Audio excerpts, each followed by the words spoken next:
بسم الله الرحمن الرحيم. الحمد لله رب العالمين، والصلاة والسلام على رسول الله وعلى آله وأصحابه ومن تبعهم بإحسان إلى يوم الدين، أما بعد. جی پچھلی مجلس میں حضرت عثمان رضی اللہ عنہ کی حدیث ہی چل رہی تھی، اس پہ کچھ فوائد اس کے ہم نے دیکھ لے تھے، تو اس کا مراجعہ کرتے ہیں آج انشاءاللہ، آگے بڑھیں گے۔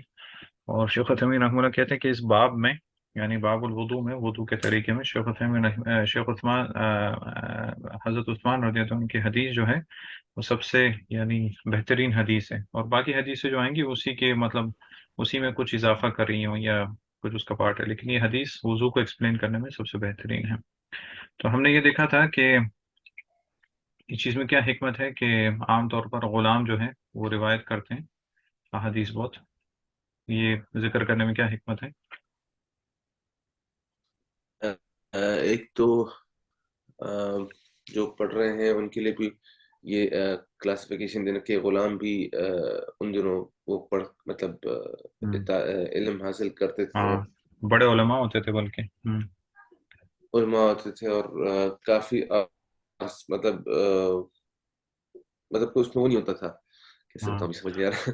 اور عام طور پر جو جو غریب ہیں وہی علم میں آگے آگے بڑھتے تھے، ایمان میں آگے بڑھتے تھے، جس طرح مشہور حدیث ہے ہرقل کی، اس میں بھی جب ہرقل نے ابو سفیان رضی اللہ عنہ سے سوال کیا جو اس ٹائم مسلمان نہیں ہوئے تھے کہ آپ صلی اللہ علیہ وسلم کی اتباع کرنے والے زیادہ کون لوگ ہیں، تو وہ ابو سفیان نے بھی یہی جواب دیا تھا، عام طور پہ جو غریب طبقہ ہے وہ آپ کی اتباع کر رہا ہے۔ تو ہرقل جو بہت ہوشیار تھا، اس نے یہ کہا کہ عام طور پہ نبی کے متبع یہی لوگ ہوتے ہیں، یعنی امیر لوگ اپنی وہ عیش عیش میں پڑے رہتے ہیں، انہیں اتنی پرواہ نہیں ہوتی، بہت کم ایسے امیر ہوتے ہیں جن کو جو کہ ایمان اور علم کی طرف بھی آتے ہیں، جیسے حضرت عثمان رضی اللہ عنہ بہت یعنی مالدار صحابوں میں سے تھے، اور اسی طرح عبد الرحمن ابن عوف ہے، ٹھیک ہے۔ اور حضرت عثمان رضی اللہ عنہ نے یہ کر کے کیوں دکھایا، تطبیق عملی کر کے کیوں دکھائیں؟ جو عام طور پہ جو زیادہ دکھا کے جو کام عمل دکھایا جاتا ہے وہ زیادہ ذہن نشین ہوتا ہاں، ہے ذہن نشین ہوتا بولنے ہے سے یہ۔ زیادہ۔ اچھا، یہاں پہ ہم نے ایک نقطہ پھر بات نہیں کیا، تو پھر کیا عام طور پر تو یہ آتا ہے کہ وہ کسی کو دکھانے کے لیے عمل کرے تو وہ تو ریاکاری ہوتا ہے، تو پھر ہر چیز میں ریاکاری کبھی کبھی تو کرنا، کبھی کبھی تو صدقہ ہاں بھی کھل کے دینا ہاں چاہیے یہ تاکہ چیز، دوسروں کو کیونکہ یہ چیز تعلیم کے لیے ہے، دکھانے کے لیے، تو یہ تعلیم کے لازم لیے۔ دکھا کے کرا جائے گا۔ تو اسی سے علماء یہ بتاتے ہیں اگر کوئی شخص اپنے بچوں کو نماز کا طریقہ سکھانا چاہتا ہے، طہارت کا طریقہ، وضو کا طریقہ سکھانا چاہتا ہے، تو وہ کر کے دکھاتے ہیں تو ٹھیک ہے، کیونکہ وہ اللہ کی عبادت کر رہے ہیں لیکن سامنے والے کو سکھانا چاہ رہے۔ اسی طرح کوئی 2 رکعت نماز پڑھتا ہے کسی کو سکھانے کے لیے کہ بھی نماز کیسے ہوتی ہے، تو وہ نماز بھی اس طرح وہ سکھا سکتے ہیں، ٹھیک ہے۔ پھر وضو کا باب شروع ہو گیا تھا کہ سب سے پہلے دونوں ہاتھ دھوئے، تو یہ دھونا اس کا حکم کیا ہے؟ شروع میں وضو سے پہلے 2 ہاتھ دھونا؟ مستحب ہے۔ ہاں صاحب ہے، یعنی یہ وضو کے وجوب میں سے نہیں ہے، وجوب میں سے ہم۔ نہیں ہے، لیکن عام طور پر آپ وسلم کی جتنی بھی روایت آتی ہیں آپ نے ہاتھ دھوئے، لیکن ایک موقع پر اس میں یہ حکم زیادہ تاکیدی ہے، وہ کب ہے؟ جب آپ سو کے اٹھے۔ ہاں، جب آدمی نیند سے اٹھے تب اسے چاہیے کہ اپنے وضو کے برتن میں اس وقت تک ہاتھ نہ ڈالے جب تک 2 یا 3 دفعہ اس سے باہر اس کو دھونا لے، ٹھیک ہے۔ اور پھر کلی کرنا، ناک میں پانی چڑھانا اور اس کو جھاڑنے کی بات آئی تھی، اس کا حکم کیا ہے علماء کے نزدیک؟ اس میں اختلاف ہے لیکن وہ ہم، زیادہ راجح جو وہی ہے کہ کرنا چاہیے، واجب ہے۔ ہاں ہاں واجب، کیونکہ آپ وسلم کا جتنے بھی وضو کی زیادہ تر آتی تفصیلات وہ یہ آتی ہیں کہ آپ نے یہ کیا ہے، لیکن ایک حدیث جس سے علماء دلیل لیتے ہیں وہ مسیء الصلاح، اس میں آپ وسلم نے فرمایا توضا کما امرک اللہ، اس طرح وضو کرو جس طرح اللہ نے کو حکم دیا۔ تو حکم اللہ نے جو دیا، جو مطلب حدیث میں جو ہے اس میں چہرے سے دھونا شروع ہوتا ہے۔ تو جس طرح آپ نے بتایا اس میں اختلاف ہے، تقریباً 4 اقوال ہیں، ایک وجوب کا ہے، ایک استحباب کا ہے، ایک یہ ہے کہ مضمضہ واجب نہیں ہے، استنشاق واجب ہے، یعنی اس طرح کے تقریباً 4 اقوال ملتے ہیں، ٹھیک ہے۔ چہرہ دھونا 3 دفعہ، چہرے کی حد کیا ہے؟ یہ جنرلی فورہیڈ سے لے کے چین تک۔ ہاں، ہمیشہ اور یہ عربی کے الفاظ یاد رکھیں، منابت الشعر، یعنی جہاں سے بال نکلتے ہیں پیشانی کے، جہاں سے بال اگتے ہیں پیشانی کے، کہاں تک؟ ذقن، یہ ذقن تک، ذقن بولتے ہیں چن تصدیق۔ کو، ہاں ذقن تک۔ اور لحیہ، لحیہ یہ جو جس پہ داڑھی اگتی ہے وہ ان دو ہڈیوں کو بولتے ہیں جو نیچے کی طرف ہوتی ہیں، جبڑے کی طرف، ٹھیک ہے، اور ایک کان کی لو سے دوسرے کان کی لو تک۔ اور شیخ عثیمین رحمۃ اللہ نے بس یہ کہا تھا، اس سے بہتر یہ بولا جائے کہ منحنى الجبہہ، یعنی جہاں پہ پیشانی مڑتی ہے، یعنی سر اور پیشانی کا جو فرق ہے، یعنی پیشانی جو جہاں سے مڑنا شروع ہوتی ہے وہاں سے، کیونکہ کچھ لوگوں کے بال اوپر ہوتے ہیں کچھ لوگوں کے نیچے ہوتے ہیں، تو بالوں میں فرق ہوتا ہے، لیکن پیشانی جہاں سے شروع ہوتی ہے وہاں سے چہرے کا ہونا چاہیے، ٹھیک ہے۔ اور چہرے میں ہم نے وہ بھی بتا دیا تھا کہ داڑھی کسی کا ہو تو اس کو خلال کرنا بھی بہتر ہے۔ پھر اس کے بعد ہاتھ دھونے کی بات آئی تھی، میرے خیال میں ہم لوگ یہیں پہ رکے تھے۔ ہاتھ دھونے میں ہم نے بتایا تھا عام طور پہ لوگ ایک غلطی کرتے ہیں، وہ کیا ہے؟ کہ جب ہاتھ دھونے پورے ہاتھ دھونے کی بات باری تھی تو ہتھیلی سے شروع کرتے ہیں۔ ہاں، وہ شروع کرتے ہیں یہ کیا بولتے ہیں، کلائی کے اوپر سے، یا تو کوئی اوپر سے کلائی ہاتھ دھو رہا ہوتا ہے تو اپنے کونیوں سے پانی لے کے ادھر تک کلائی تک لے کے آتے ہیں، اور اپنے ہاتھ اور انگلیاں دوبارہ نہیں دھوتے ہیں، حالانکہ یہ غلط ہے۔ یہاں پہ آپ نے مکمل ہاتھ کو دھونا ہے، بھلی ہی شروع میں آپ نے ہاتھ دھوئے یا نہ دھوئے ہوں، اگر دھوئے بھی ہیں تب بھی دھونا ہے، نہیں دھوئے تب بھی دھونا ہے، دونوں حالتوں میں، کیونکہ یہاں پہ آپ نے مکمل ہاتھ کو آپ نے دھونا ہے۔ اور ہاتھ شروع ہوتے ہیں انگلیوں کی جڑ سے لے کے، یعنی انگلیاں جہاں سے شروع ہوتی ہیں وہاں سے لے کے کونیوں تک۔ اور الا کا معنی ہم نے یہاں پہ بتایا تھا، یہاں پہ الا جو ہے وہ علماء بتاتے ہیں یہاں پہ الا مع کے معنی میں ہے، یعنی اس کے ساتھ، کیونکہ الا عام طور پہ غایہ کے لیے ہوتا ہے، یعنی اینڈ پوائنٹ بتانے کے لیے، لیکن یہاں پہ علماء بتاتے ہیں، اور اس کی تائید آیت کریمہ سے بھی ہوتی ہے، وَلَا تَأْكُلُوا أَمْوَالَهُمْ إِلَىٰ أَمْوَالِكُمْ، یعنی ان کا مال اپنے مال کے ساتھ نہیں کھاؤ، تو یہاں پہ مع کے معنی میں اس آیت کریمہ میں، تو اس لیے علماء بولتے ہیں کہ یہاں پہ الا جو ہے یہ مع کے معنی میں ہے، تو وہ کونیاں دھونی بھی ضروری ہیں، اس میں ضروری ہے کہ کونیاں بھی دھو جائے، ٹھیک ہے، 3 دفعہ۔ پھر ٹھیک ہے، پھر آگے ہم بڑھتے ہیں ابھی، ثم اليسرى مثل ذلك، پھر حضرت عثمان رضی اللہ عنہ نے بایاں ہاتھ بھی اسی طرح دھویا، یعنی جس طرح دایاں ہاتھ دھویا تھا 3 دفعہ، اسی طرح بایاں ہاتھ بھی انہوں نے اسی طرح 3 دفعہ دھویا۔ ثم مسح برأسه، پھر حضرت عثمان نے اپنے سر کا مسح کیا، جی۔ اب مسح پہ ہم آتے ہیں، مسح کسے کہتے ہیں؟ ہاتھ پھیرنے کو۔ ہاتھ پھیرنا، یعنی اگر میرا ہاتھ سوکھا ہے میں پھیر دوں تو ہو گیا؟ نہیں، ہوں، یہاں پہ آپ کو گیلا گل ہاتھ، طے ہاں کرنا گیلا پڑے ہاتھ پھینکنے کا علماء اس کی تفسیر بتاتے ہیں کہ مرور ید المبلول علی الممسوح، یعنی گیلا ہاتھ اس جگہ پہ پھیرنا جہاں پہ مسح کرنا مقصود ہے، ٹھیک ہے۔ برأسہ، یہاں پہ با آیا برأسہ، اور میرے خیال میں ہم نے پچھلی مجلس میں بتایا تھا کہ با کے عربی زبان میں بہت سارے معنی ہیں، تو یہاں پہ علماء نے مختلف معنی بتائے، جس میں سے 2 مشہور معنی بتائے گئے ہیں، وہ یہ ہے کہ ایک تو یہ ہے کہ با یہاں پہ انساق کے لیے ہے، انساق، ٹھیک ہے، الصاق کا مطلب ہوتا ہے کسی چیز کے ساتھ لگے ہونے کو، چپکے ہونے کو، جس طرح جو نمازوں میں صف بندی کرنے کا آ، جو حدیث آتی ہے وہاں پہ یہ لفظ آتا ہے الکعب بالکعب، الکعب بالکعب، یعنی پنڈلی پنڈلی کے ساتھ، یعنی پنڈلی پنڈلی کے ساتھ چپک ہی ہونی چاہیے، ٹھیک ہے۔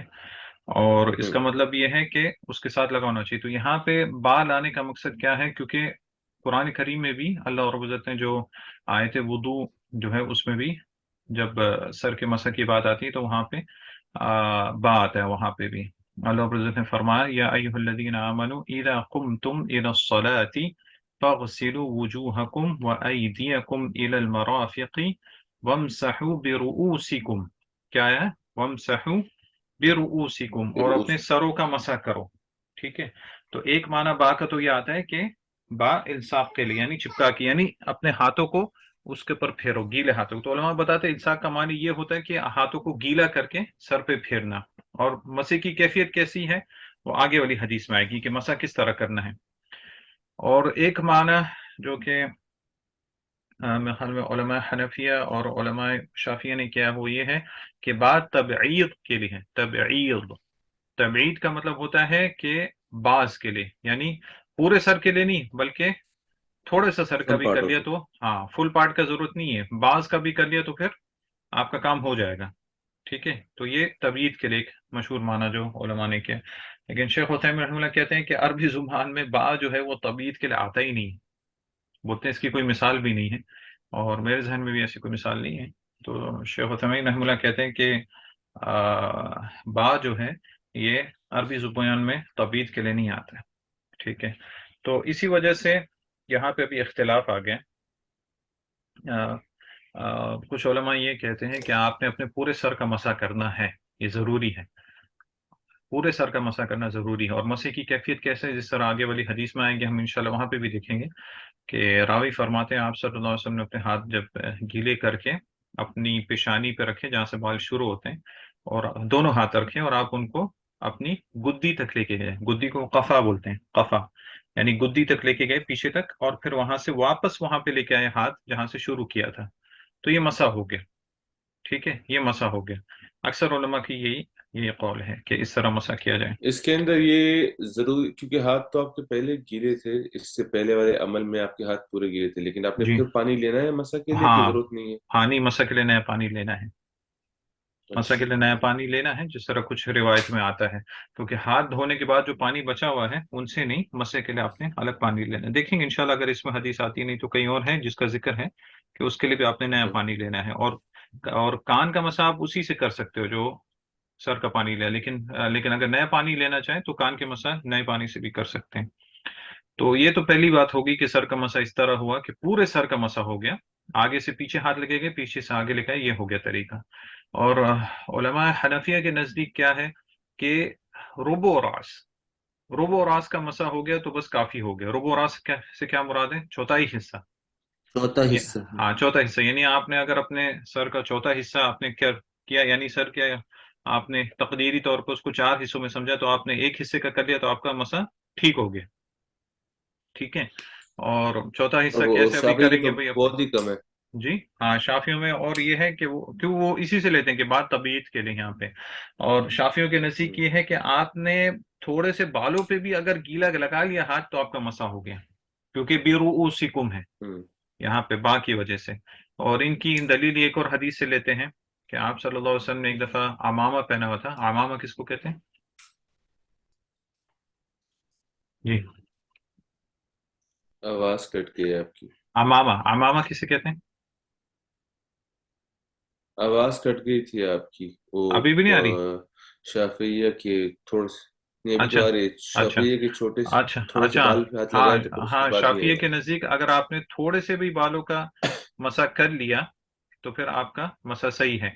تو ان کی دلیل ایک حدیث سے بھی لیتے ہیں جس میں آپ صلی اللہ علیہ وسلم نے ایک دفعہ عمامہ پہنا ہوا تھا، تو میں عمامہ پوچھ رہا تھا، عمامہ کسے کہتے ہیں؟ جو سر پہ پہنتے ہیں وہ امامہ، لیکن یہ صحیح امامہ ہوتا ہے، وہ جو آج کل والا نہیں، وہ کیا کہتے وہی ہیں اس کو پگڑی اردو ٹائپ۔ میں؟ ہاں پگڑی، پگڑی قسم کی، تو اس کو اتارنا مشکل ہوتا تھا کافی۔ تو اس حدیث میں آتا ہے کہ آپ بالکل۔ صلی اللہ علیہ وسلم نے وضو کیا، اور جب مسح کی باری آئی تو آپ نے امامے پہ مسح کیا، اور آپ کے جو تھوڑے سے بال جو پیشانی پہ آ رہے تھے آپ نے ان کے اوپر بھی مسح کیا۔ تو یہاں پہ ہوں۔ شافیہ اس کو دلیل لیتے کہ بھئی وہ تھوڑے سے بالوں میں مسح کر دیا تو سر کا مسح ہو گیا، بس ٹھیک ہے۔ لیکن یہاں پہ اس چیز کو لے لیا کہ ان کے سر پہ عمامہ بھی تھا، آپ صلی اللہ علیہ وسلم کے سر پہ جس کے اوپر بھی آپ نے عمامہ کیا، تو علماء رسو یہی رد کرتے ہیں کہ یہاں پہ تو جو سر کی جگہ جو چیز تھی اس کے اوپر مسح کیا گیا۔ بہرحال جو اختلاف ہے وہ ہم نے یہاں پہ اس میں بیان کر دیا، لیکن جو سب سے صحیح طریقہ وہی ہے جو پہلے ذکر کیا گیا کہ پورے سر کا مسح ہو، جس طرح آپ صلی اللہ علیہ وسلم سے حدیث میں ثابت ہے۔ لیکن اختلاف جو ہے وہ قائم ہے، یعنی اپنی جگہ پہ۔ اور دوسری چیز سر کے مسح میں جو اختلاف ہے وہ یہ ہے کہ سر کا مسح کتنی دفعہ کرنا ہے؟ ایک ہی بات کروں گا۔ جی اس میں بھی اختلاف ہے۔ ایک تو یہ ہے کہ صرف ایک ہی دفعہ مسح کرنا، جس طرح آگے حدیث آگے عبداللہ ابن زید کی کہ آپ نے، حضرت علی نے بھی وضو کر کے دکھایا اور سر کا مسح ایک دفعہ کیا، یعنی سر یعنی پیشانی کے بالوں پہ ہاتھ رکھنا گیلا، پیچھے لے کے جانا، واپس لے کے آنا، یہ ایک دفعہ مسح ہے، ٹھیک ہے، یہ ایک ہی دفعہ مسح، یہ دو دفعہ نہیں ہے، اس کو ایک ہی مسح شمار کریں گے۔ شیخ حسین رحمہ اللہ اس کی حکمت بتاتے ہیں، وہی بولتے ہیں کہ بال جو آگے کی طرف ہیں ان کی منہ جو ہوتا ہے ان کا جو ڈائریکشن ہوتی ہے وہ آگے کی طرف ہوتی ہے، اور پیچھے جو ہے بالکل۔ ان کی نیچے کی طرف ہوتی ہے۔ تو جب آپ اوپر سے نیچے لے کے گئے تب آپ نے اوپر والوں کو گیلا کر لیا، اور جب نیچے سے واپس اوپر لے کے آیا تو ان کو آپ نے گیلا کر لیا، تو یہ ایک مسح ہو گیا۔ تو شیخ بولتے ہیں اس لیے اس کو ایک ہی مسح شمار کرتے ہیں۔ لیکن دوسرے علماء کے نزدیک جیسے خاص طور پہ شافعیہ کے نزدیک یہ ہے کہ 3 دفعہ مسح کرنا ہے۔ اچھا۔ کتنی دفعہ؟ 3 دفعہ مسح کرنا ہے۔ اور آپ دیکھتے بھی ہوں گے عام طور پر ان ممالک میں جہاں پہ کیا بولتے ہیں عام طور پہ انڈیا کے لوگ ہوتے ہیں وہ 3 3 دفعہ مسح کر رہے ہوتے ہیں۔ تو امام شافی کے نزدیک، عام طور پہ شافیہ کے نزدیک 3 دفعہ مسح کرنا۔ ان کی دلیل کیا ہے؟ ان کی دلیل یہ ہے کہ جو عموم حدیث ہے کچھ عموم حدیث ہے جس میں یہ آتا ہے کہ آپ صلی اللہ علیہ وسلم نے تین تین دفعہ مسح کیے، نہیں نعوذ باللہ، تین تین دفعہ وضو کیا، یعنی وضو کے اعضاء کو تین تین دفعہ دھویا، یعنی چہرہ تین دفعہ دھویا، ہاتھ تین دفعہ دھویا، یہ سب کچھ. تو پھر انہوں نے یہ بولا کہ اس میں مسح بھی آ گیا، مسح بھی تین دفعہ کیا. اور کچھ حدیث میں صراحتاً آتا ہے کہ تین دفعہ سر کا مسح کیا، جو کہ اور ان حدیث کو علماء نے حسن بھی کہا ہے. لیکن باقی علماء یہ کہتے ہیں اگرچہ یہ حدیث حسن بھی ہے، لیکن جو حدیث ایک دفعہ مسح کرنے والی ہے وہ اس سے زیادہ قوی ہے، زیادہ اسٹرانگ ہے، زیادہ اسٹرانگ ایک دفعہ مسح کرنے والی، تو وہی عمل زیادہ صحیح ہے، لیکن اختلاف اپنی جگہ ہے. ٹھیک ہے. اس سے مجھے یاد ہے کہ ہم نے مضمضہ اور استنشاق میں ایک چیز کا ہم نے بحث نہیں کی، یا تو وہ شاید آگے آئے گی یا تو اسی میں ہم انشاءاللہ اس کی بحث کر لیں گے. ٹھیک ہے. اور ایک عالم دین یہ بھی بتاتے ہیں کہ حضرت ابن عمر رضی اللہ عنہ سے یہ بھی ثابت آتا ہے کہ انہوں نے یہ اپنے بعض سر کا مسح کیا اور کسی دوسرے صحابی نے ان کے اوپر انکار نہیں کیا. تو سر کے مسح میں یہ چیز آتی ہے اختلاف کی کہ یا تو پورے سر کا مسح کیا جائے یا بعض سر کا مسح کیا جائے تو صحیح کہ نہیں، لیکن صحیح قول جو ہے جو کہ حدیث کے مطابق یہ ہے کہ پورے سر کا مسح کیا ہے. دوسرا اختلاف ہے کہ کتنی دفعہ مسح کیا جائے، اور آپ صلی اللہ علیہ وسلم سے اکثر روایت میں یہی ہے کہ ایک ہی دفعہ مسح کیا جائے، اور مسح کرنے کا طریقہ یعنی پیشانی سے شروع کر کے پیچھے تک لے کے جائے دونوں ہاتھ گدی تک، اور پھر واپس لائے جس طرح اگلی حدیث میں آئے گا. تو یہ دو اختلاف یہاں پہ اور سر کے مسح میں ہیں. جی. یہ شافعیہ کے نزدیک 3 بار مسح کرنا واجب ہے کہ نہیں مستحب ہے؟ یہ تو میرے علم میں نہیں، انہوں نے واجب کہا ہے اس کے نہیں، لیکن اچھا اچھا، یہ میں نے نہیں پڑھا کہ انہوں نے واجب کہا ٹھیک نہیں ہے. کہا. لیکن ہو سکتا ہے انہوں نے واجب نہیں کہا ہو، کیونکہ اگر آپ نے مسح کر لیا تو قرآن کی آیت پہ تو ہو گیا عمل. لیکن انہوں نے یہ کہا ہے کہ بعض و راس، یعنی آپ یہ نہیں کہیں گے کہ انہوں نے نفی کی کہ پورے سر کا مسح نہیں کروں. انہوں نے یہ کہا ہے کہ اگر تھوڑے سر کا بھی مسح کر دیا تو وہ مسح ہو گیا، پورے کا کافی وہ ہے. نہیں. ہاں کافی ہے. ٹھیک ہے. اور مجھے جو باتیں آئی تھی متوازہ و استنشاق، ہم نے اس ٹائم بات نہیں کی تھی کہ کلی کی اور ناک میں پانی چڑھایا، اس میں بھی علماء کا اختلاف ہے کہ اس کی کیفیت کس طرح ہو، یعنی کلی اور ناک میں پانی چڑھانا یہ کس طرح ہو. تو اس میں مختلف اقوال ہیں، اس میں بھی اختلاف. پہلا یہ ہے کہ جب آپ پانی لیں، ایک چلو یعنی دائیں ہاتھ میں آپ پانی لیں تو تھوڑا پانی منہ میں ڈالیں اور باقی پانی ناک میں کھینچ لیں، یہ طریقہ ہے. بالکل. ہاں تو اس طرح آپ نے کلی اور ناک میں پانی چڑھانا ایک ہی کف یعنی ایک ہی ہاتھ سے کیا. ٹھیک ہے. دوسرا طریقہ یہ ہے کہ آپ منہ کے لیے بھی الگ پانی لیں اور ناک کے لیے بھی اور ناک کے الگ لیے بھی. پانی لیں. ہاں پانی لیا منہ میں ڈالا، پھر اور پانی لیا اس کو ناک میں ڈالا، یہ اس طرح 3 دفعہ کیے، یعنی دونوں کو الگ الگ 3 دفعہ کر لی. تیسرا ایک طریقہ امام نووی یہ ذکر کرتے ہیں کہ آپ نے پانی لیا، ٹھیک ہے، اور اس کے بعد آپ نے منہ میں اور ناک میں چڑھایا، پھر صاف کیا، پھر وہی پانی آپ کا باقی ہے، پھر اس کو ایسے کیا، پھر اسی ایک چلو سے آپ نے 3 دفعہ دھویا. تو یہ تقریباً 4 قسم کے طریقے امام نووی رحمہ اللہ اپنی شرح میں ذکر کرتے ہیں، مضمضہ و استنشاق. اور پھر آخر میں کہتے ہیں کہ جو سب سے صحیح طریقہ ہے، کیونکہ حدیث کے لفظ یہ آتے ہیں کہ تمضمض واستنشق بکف واحد، کہ آپ نے کلی کی اور آپ نے ناک میں پانی چڑھایا ایک ہی چلو بھر پانی سے. تو یہ 4 صورتیں امام نبی ذکر کرتے ہیں کہ یہ ساری پاسبلٹیز ہیں اس میں، لیکن جو سب سے صحیح وہی ہے کہ ایک چلو بھر پانی لینا اور اس کو ناک اور پانی میں چڑھانا، یہ ایک دفعہ ہو گیا، پھر اسی طرح دوسری دفعہ پانی لینا، پھر تیسری دفعہ پانی لینا. لیکن اگر کوئی شخص الگ الگ پانی بھی لے رہا ہے تو علماء بولتے ہیں اس میں بھی حرج نہیں ہے، لیکن جو افضل طریقہ ہے، جو زیادہ صحیح طریقہ وہی ہے کہ ایک چلو سے پانی لے کے ناک اور منہ اور ناک میں دونوں میں استعمال کیا جائے. الگ الگ لینا جو ہے وہ اس سے یعنی افضلیت میں کم ہوگا. اس سے پانی بچتا ہے، اور پھر رسول صلی اللہ علیہ وسلم کی دوسری حدیث پہ بھی عمل ہو جائے گا نا ہاں کہ جس طرح پانی حدیث ہے، کم کیونکہ استعمال اصل میں کریں. حدیث میں احتمال ہے نا، لیکن زیادہ جو صحیح ہے جو کہ لفظ کو بھی زیادہ سپورٹ کرتا ہے وہ یہی طریقہ ہے کہ ایک چلو بھر سے منہ اور پانی میں ایک ساتھ لیا جائے، الگ الگ نہ لیا جائے. جی وہ ٹھیک ہے. پھر تیسرا آپ نے سمجھانا تھا، وہ ایک بار ذرا خالی واپس ریپیٹ کر دیں. یعنی وہ جو آپ آپ نے نے کہا آپ کہ نے آپ نے پانی لیا نا اور منہ اور ناک میں چڑھا لیا، ابھی بھی آپ کے ہاتھ میں پانی باقی ہے، پھر اسی سے آپ نے دوبارہ اچھا پانی پوری لیا. بات ہے، ٹھیک ہے. ہاں ابھی بھی باقی، پھر تیسری دفعہ اچھا لیا. اچھا، ٹھیک ہے ہاں تو یہ مطلب ہے بکف ٹھیک واحد، یعنی آپ نے کلی اور ناک میں پانی چڑھا ایک ہی کف سے، یعنی اتنا آپ نے پانی لیا کہ وہ ہے. باقی ابھی تک 3 دفعہ ایک ہی اس سے کر لیا. تو یہ بھی لفظ میں احتمال ہے، سمجھ گیا لیکن سمجھ گیا. لیکن یہ تھوڑا مشکل ہے کہ اتنا سارا پانی اس میں باقی رہے. مشکل ہے بالکل. ہاں لیکن اس ٹائم میں جو لوگ وضو کیا کرتے تھے وہ ہماری طرح نہیں، ان کے پاس پانی ان کو ویسی مشکل سے ملتا تھا. تو جس طرح آپ اگر ویڈیوز دیکھیں گے ایک شیخ کی ویڈیو ہے کہ وہ آدھا گلاس پانی سے وضو کر کے دکھاتے ہیں اور ہر اعضاء کو دو دو دفعہ دھوتے ہیں. بالکل. ہاں دو دو دفعہ دھوتے ہیں تو وہ سبحان اللہ. ممکن ہے. تو اس طرح اگر کوئی کر سکتا ہے تو انشاءاللہ ویسے بھی کر سکتا ہے. ٹھیک ہے، سر کا مسئلہ مکمل ہو گیا. اس میں جو اختلافی باتیں تھے اس کی طرف اشارہ کر دیا. اس کے بعد آتی ہے ایک مسئلہ جو کہ کافی لمبا مسئلہ ہے. لوگ اس کو ہلکا پھلکا مسئلہ سمجھتے ہیں، لیکن یہ مسئلہ جو ہے اس کو علماء عقیدے کے مسئلے تک لے کے گئے، یعنی پاؤں دھونے کا مسئلہ بھی اور مسح کرنے کا مسئلہ بھی. اس لیے کبھی کبھی عقیدے کی کتابوں میں بھی یہ مسئلہ آتا ہے. اچھا، پھر ثم غسل، پھر دھوئے حضرت عثمان رضی اللہ عنہ رجلہ، اپنا پاؤں، الیمنہ، دایاں، اپنا دایاں پاؤں دھویا، الی الکعبین، یہ یہاں پہ الی پھر سے وہی آیا، یعنی کیا کعبین پاؤں دھونے میں شامل ہے یا نہیں ہے. ٹھیک ہے، لیکن احادیث سے پتہ چلتا ہے کہ کعبین جو ہے اس میں شامل ہے. جس طرح دوسری حدیثوں کو اگر یہاں پہ ملایا جائے، ثلاث مرات، 3 دفعہ دھوئیں. ٹھیک ہے، یہاں پہ یہ تو واضح ہے، غسل رجلہ، اپنا پاؤں، یعنی پاؤں معروف ہے، نیچے کا جو حصہ ہوتا ہے، الی الکعبین. یہ جگہ یہاں پہ تھوڑا دھیان کرنے والی ہے، کعبین. جی، کعب، کعبین کی کعبین کا مفرد کیا ہے؟ کعب، کعب ہے نا. ہوں. ٹھیک ہے، کعب کس کو بالکل. کہتے ہیں؟ پہلی بات تو یہ، اس کو اردو میں ہم کہتے ہیں پنڈلی، یہ. پنڈلی بولتے ہیں نا. ہاں. ہوں، ہوں. نہیں نہیں، پنڈلی نہیں، معذرت، ٹخنے. پنڈلی تو اوپر ہوتا ہے، ہاں ٹخنا ہے. اوپلے، ہاں ٹخنے، ٹخنے. تو کعب کسے کہتے ہیں؟ یہ جو ہڈی باہر نکلی ہے اسی کو بولتے ہیں نا جو. ہاں دونوں طرف، پاؤں کے دونوں طرف جو نکلی ہے اس کو کیا بولتے ہیں؟ کعبین. تو ایک پاؤں میں ٹخنے کتنے جو. کعب ہو گئے؟ دو. 2 ہو گئے. اس لیے آپ یہاں پہ دیکھیں حدیث میں کیا لفظ ہے، اپنا دایاں پاؤں دھویا کعبین تک. کعب نہیں بولا، کیا بلکہ یہ بولا کعبین، یعنی ایک پاؤں میں 2 کعب ہوتے ہیں. تو اسی طرح دونوں پاؤں میں 4 بالکل. کعب ہو گئے. ٹھیک ہے، آپ کو یاد ہوں. ہوگا ہم ایک دفعہ بحث کر رہے تھے صرف میں یا نحو میں، اسم اور مسمہ کی. اسم اور ہوں. مسمہ کی. اسم کہتے ہیں نام کو، اور مسمہ جس کا وہ نام رکھا جائے، ہوں. وہ شخص کو کہتے ہیں. جیسے آپ بولتے ہیں زید، زید نام ہے، اور وہ شخص اگر آپ کے سامنے کھڑا آپ بولیں گے یہ مسمہ ہے، اس کا نام زید ہے، یعنی وہ خود ہوں. ہی شخص وہ کیا ہے، وہ زید ہے. تو یہاں پہ کعب یہ اسم ہے، اور مسمہ کیا ہے؟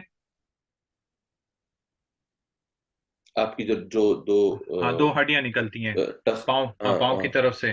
علماء بولتے ہیں کہ اس کی تعریف اس طریقے سے، العظم العظمانی الناتیان پھر رجل، یعنی جو ہڈیاں جو کہ نکلتی ہیں دونوں طرف سے پاؤں میں. ٹھیک ہے، یہ مسمہ ہو گیا. ہوں.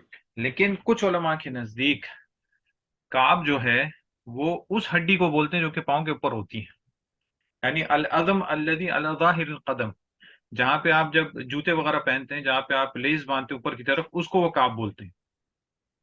تو ان کے نزدیک پھر اچھا. ایک پاؤں میں کتنی کعب ہو گئی؟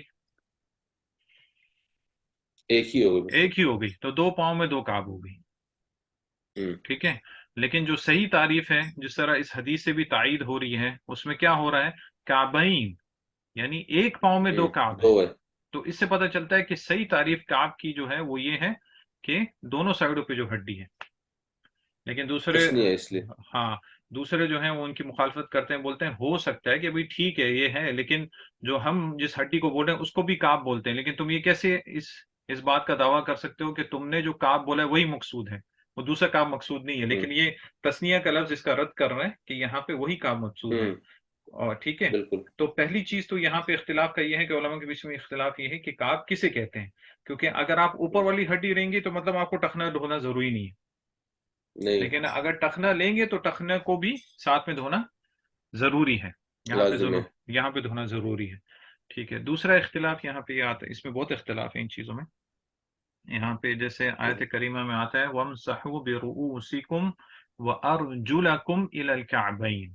آیت کریمہ کیا ہے؟ وَأَرْجُلَكُمْ. ارجلکم یہ تسنیہ، یہ جمع کا صیغہ ہے کس کا؟ رجل کا. رجل یعنی ٹانگوں کا جمع کا صیغہ کیا؟ ارجل.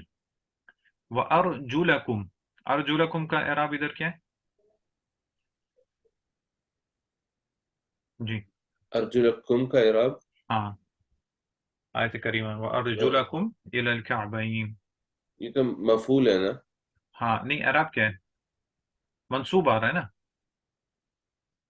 منصوب ہے نا، ہاں. لام کے اوپر فتح ہے. وَأَرْجُلَكُمْ، وَامْسَحُوا ہوں بِرُؤُوسِكُمْ وَأَرْجُلَكُمْ إِلَى الْكَعْبَيْن. ٹھیک ہے. ابھی آیت کریمہ نہیں ہے میرے خیال میں سامنے، اگر میں سامنے ہوگی تو میں انشاءاللہ آپ کو دکھا دوں ہاں گا.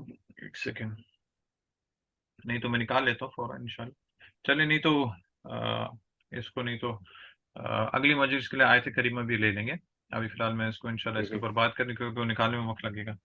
یعنی اللہ اور عزت نے فرمایا یا ایھا الذین آمنوا اذا قمتم الی الصلاۃ فاغسلوا وجوہکم، تم دھو اپنے چہروں کو. ٹھیک ہے. تو فاغسلوا جو ہے اس میں فعل و فاعل ہو گیا اور وجوہکم مفعول بھی ہو گیا.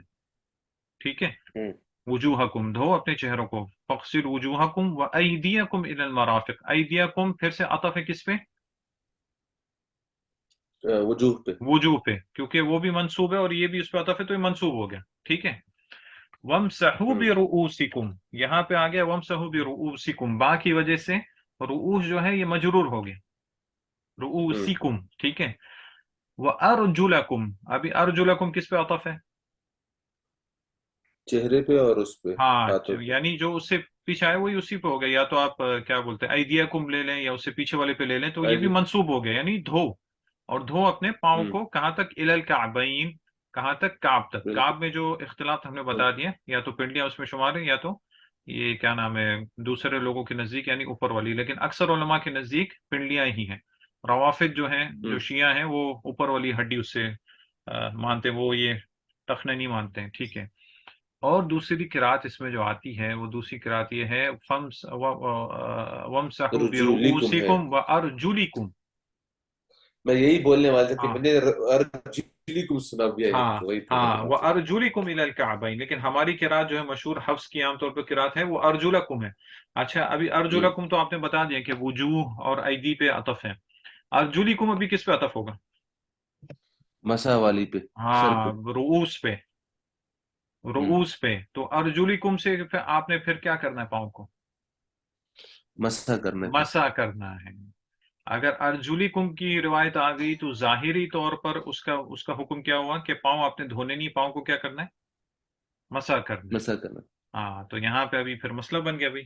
حدیث میں تو جتنی حدیثیں بھی آپ دیکھیں آپ صلی اللہ علیہ وسلم نے کس کا حکم دیا ہے اور کیا کرنے کا حکم دیا ہے؟ آپ خود بھی دھونے وضو کا. جس نے دھونے کا حکم، یہاں پہ حضرت عثمان رضی اللہ عنہ نے بھی وضو کیا اور پاؤں دھوئے اور کیا فرمائے کہ میں نے آپ صلی اللہ علیہ وسلم کو اسی طرح وضو کرتے دیکھا ہے. یعنی آپ نے پاؤں دھوئے. تو قرآن کی تفسیر آپ صلی اللہ علیہ وسلم سب سے بہتر جانتے تھے اور آپ نے کر کے دکھایا. تو اس سے پتہ چلتا ہے کہ پاؤں دھونے کا حکم ہے. تو پھر ارجلکم کا کیا کریں؟ وہ قرات بھی صحیح ہے، آتی ہے، اس کا کیا کیا جائے؟ ہاں، اس کے بارے میں علماء دو جواب دیتے ہیں کہ ارجلکم جو ہے اس کا ایک معنی یہ آتا ہے کہ غسل الخفیف، یعنی غسل الخفیف یعنی ہلکا دھونے کو کہتے ہیں.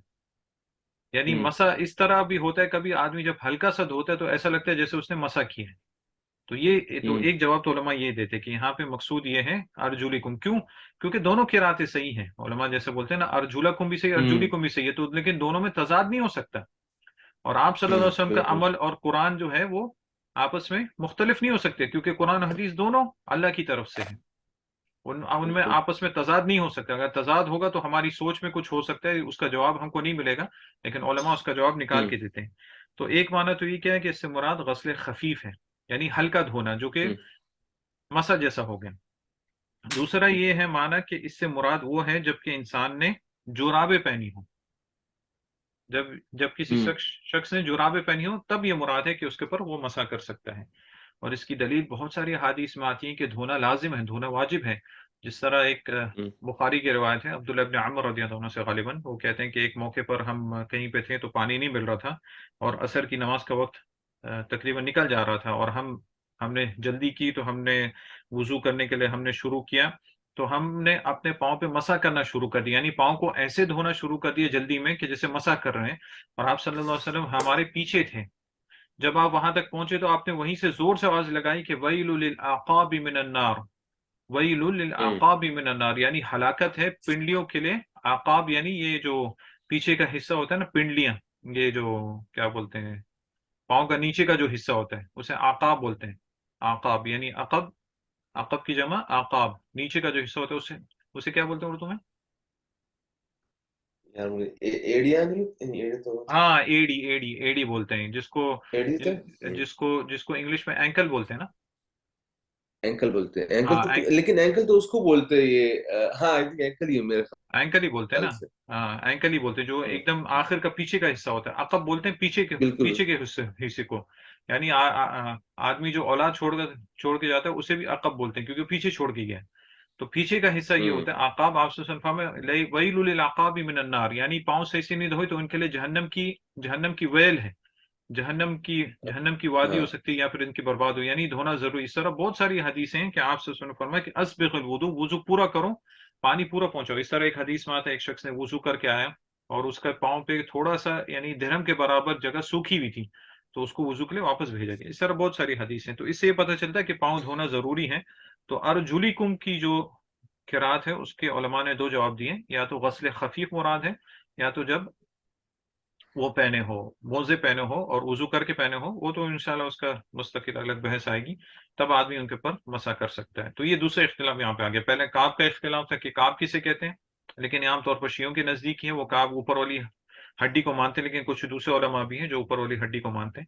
تو ہم نے بتایا کہ اس میں جو ایک صحیح یہ ہے کہ یہ دو ہڈیاں جو دونوں سائڈ پہ نکلتی ہیں اور ان کو بھی دھونا ضروری ہے. جی یہ اینکل بولتے ہیں ٹخنوں کو، اور ہیل بولتے ہیں پیچھے والے حصے ہاں کو. ہیل، ہیل ہیل صحیح صحیح. ہاں ہیل پیچھے والے حصے کو. ہاں ہیل جو ہے پیچھے کا حصہ جو ہیل ہے، تو وہاں پہ انہوں نے صحیح سے دھویا نہیں، تو آپ سے فرمایا ویل للعقاب من النار. ٹھیک ہے. اور دوسرا اختلاف اس میں تھا ارجولیکم اور ارجولکم کا. تو صحیح جو زیادہ قراتیں ہیں وہ ارجولکم کا ہے، یعنی پاؤں کو بھی دھونا ضروری ہے. تو میں نے بتایا تھا کہ علماء اس کو کیا کہتے ہیں، اس کو جو مسئلے کو ہے وہ عقیدے کے مسئلے میں بھی لے کے آتے ہیں. وہ کیوں لے کے آتے ہیں؟ کیونکہ شیعوں کے نزدیک اور روافض کے نزدیک وہ پاؤں نہیں دھوتے، وہ پاؤں پہ مسح کر لیتے ہیں اوپر سے. جب وضو کریں گے تو اور وہ پاؤں کے اوپر اسٹارٹ بھی مسح کر پاؤ دیں. سے کرتے ہیں نا. ہاں وہ تو انشاءاللہ آئے گا، ترتیب کی بات آگے آئے گی انشاءاللہ. لیکن یہ جب وہ دھونے کی بات آتی ہے تو وہ دھوتے نہیں کیونکہ وہ ارجلیکم لیتے ہیں. حالانکہ آگے آپ حدیث دیکھیں گے حضرت علی رضی اللہ عنہ سے بھی حدیثیں آتی ہیں کہ وہ پاؤں دھویا کرتے تھے، اور حضرت علی کی بات ہوئی وہ یہاں پہ نہیں مانتے. تو امام شافعی رحمہ اللہ میرے خیال میں غالباً یہاں پہ کہتے ہیں کہ جتنے بھی لوگ جن کو علم میں یعنی ان کی بات مانی جاتی ہے، بولتے میں کسی سے یہ نہیں جانتا کہ انہوں نے پاؤں دھونے سے منع کیا ہو. تو یہ بات ان کی ہوں امام شافعی رحمہ اللہ کہتے ہیں، یعنی جو بھی جن کا اعتبار ہے علم کی دنیا میں، ان سے میں یہ نہیں جانتا کہ انہوں نے پاؤں دھونے کا حکم نہیں دیا ہو، بلکہ پاؤں پہ مسح کرنے کا بولا ہو. تو یہ صحیح نہیں ہے. جو شیعہ حضرات ہیں وہ دھوتے نہیں، خالی مسح کرتے مسح ہیں. کر لیتے ہیں پاؤں کے کیونکہ اوپر. وہ آپ ہاں کیونکہ وہ آپ ارجولی کم کو ہاں مانتے ہیں ارجولی نا. کم کے لے کے آتے ہیں، اور انہوں نے ویسے بھی مخالفت ہی کرنی، ان کا یہ مقصد ہے. ہوں ٹھیک ہے. تو یہ یہاں پہ بالکل. اس لیے علماء اس چیز کو عقیدے میں لے کے آتے ہیں اور یہ کہتے ہیں کہ یہ ہمارے عقیدے کا مسئلہ ہے، کیونکہ اس طرح نہیں کرتے. اسی طرح شیعہ جو ہے وہ موزے وغیرہ نہیں پہنتے اس کے اوپر، اور ہمیں یہ ہے کہ ہم موزے پہنے اس میں نماز بھی پڑھ سکتے ہیں اور اس کے اوپر مسح بھی کر سکتے ہیں، لیکن اس کو مانتے نہیں. اس اور لیے یہ بھی اس علی رضی ہاں یہ بھی مرضی ان ہے سے کہ بھی وہ حدیث اوپر سے آتی ہے. مکر. ہاں انہوں نے یہ کہا کہ اگر دین میں عقل کی جگہ ہوتی اپنی عقل کی تو میں موزوں کے نیچے مسح کرتا نیچے کیونکہ سے گندگی نیچے لگتی ہے، بالکل لیکن آپ صلی اللہ علیہ وسلم کو میں نے اسی بالکل. طرح دیکھا ہے کہ آپ اوپر مسح کیا کرتے تھے. ٹھیک ہے. تو یہ پاؤں کی گفتگو یہ ہو گئی یہاں پہ کہ آپ نے اپنا دایاں پاؤں دھویا. کہاں سے؟ پاؤں مکمل پاؤں ٹخنوں کے ساتھ 3 دفعہ دھویا. ثم الیسری مثل ذلک، پھر آپ نے بایاں پاؤں اپنا دھویا اسی طرح جس طرح آپ نے اپنا بایاں پاؤں دھویا تھا، اسی طرح داؤں بھی دھویا.